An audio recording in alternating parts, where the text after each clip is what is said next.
नमस्ते दोस्तों, स्वागत है आपका हमारे चैनल पर। आज हम एक रोचक विषय पर चर्चा करने वाले हैं। हम जानेंगे कि श्री कृष्ण के मित्र होते हुए भी सुदामा गरीब क्यों थे। किंतु आगे बढ़ने से पहले हमारे साथ बोलें राधे राधे। पहले हम दो मुख्य पात्रों का संक्षेप में परिचय देते हैं। एक और हमारे पास श्री कृष्ण हैं, भगवान विष्णु के 8वें अवतार, जिनको उनके दिव्य आकर्षण, ज्ञान और लीलाएं रचने वाले के स्वभाव के लिए जाना जाता है। तो दूसरी ओर हमारे पास सुदामा हैं, श्री कृष्ण के बचपन के मित्र और एक साधारण ब्राह्मण। अब आपके मन में यह सवाल आ रहा होगा कि सुदामा श्री कृष्ण के मित्र होते हुए गरीबी की जिंदगी क्यों बिता रहे थे। इसको समझने के लिए हमें उनकी दोस्ती के पीछे छिपी गहराई को समझने की आवश्यकता है और उसका उद्देश्य क्या था ये भी हमें समझना होगा। सुदामा और श्री कृष्ण की मित्रता उनके गुरु संदीपनी मुनि के आश्रम में उनके बचपन में हुई थी। हालांकि सुदामा एक सरल ब्राह्मण थे और उनके पास कम धन था, किंतु उनमें एक शुद्ध हृदय और अपार भक्ति का भाव था।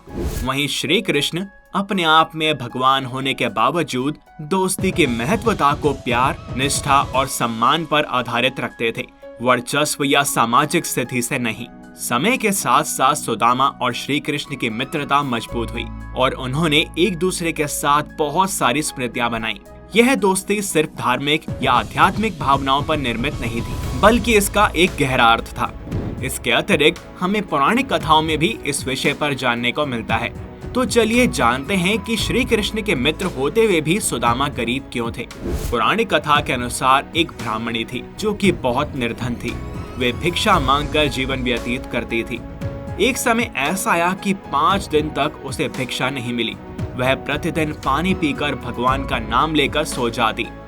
6वें दिन उसे भिक्षा में 2 मुट्ठी चना मिले, किंतु कुटिया तक पहुँचते पहुँचते रात हो गई।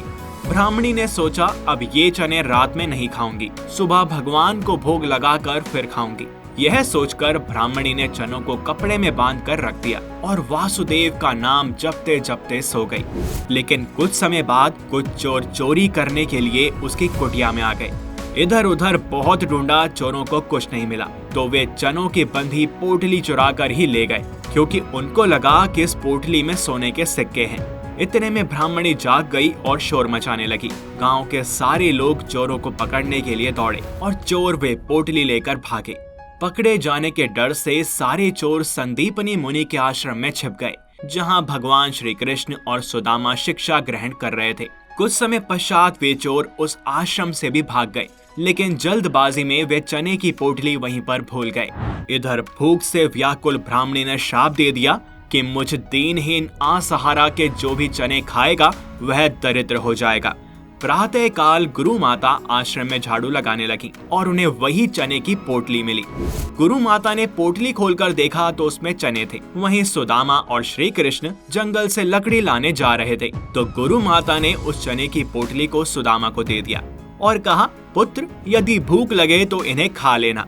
सुदामा तो जन्मजात से ही ब्रह्मज्ञानी थे। ज्यों ही चने की पोटली सुदामा ने अपने हाथ में ली, त्यों ही उन्हें सारा रहस्य मालूम हो गया। सुदामा ने सोचा कि गुरु माता ने कहा है कि ये चने दोनों मिल बांट कर खा लेना, लेकिन ये चने अगर मैंने कृष्ण को खिला दिए तो सारी सृष्टि दरिद्र हो जाएगी। मैं ऐसा नहीं करूंगा। मेरे जीवित रहते मेरे प्रभु दरिद्र हो जाएं, ऐसा कदापि नहीं होगा। तो इसी बात के डर से सुदामा ने सारे चने स्वयं ही खा लिए। दरिद्रता का श्राप सुदामा ने स्वयं ही ले लिया, लेकिन अपने मित्र श्री कृष्ण को एक भी दाना चने का नहीं दिया।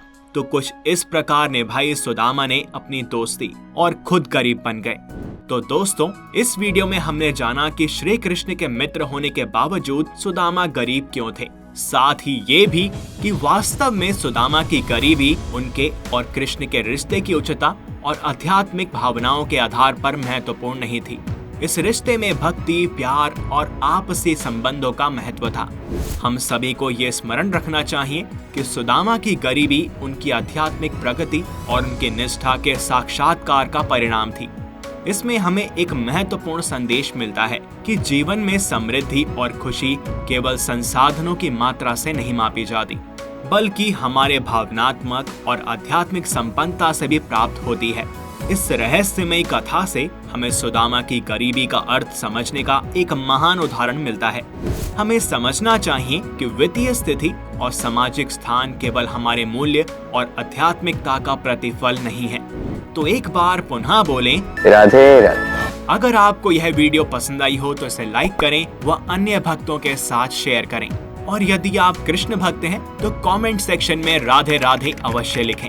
इस वीडियो में बस इतना ही। मिलते हैं आपसे अगली वीडियो में और भी रोचक कथाओं के साथ। तब तक के लिए हरि ओम।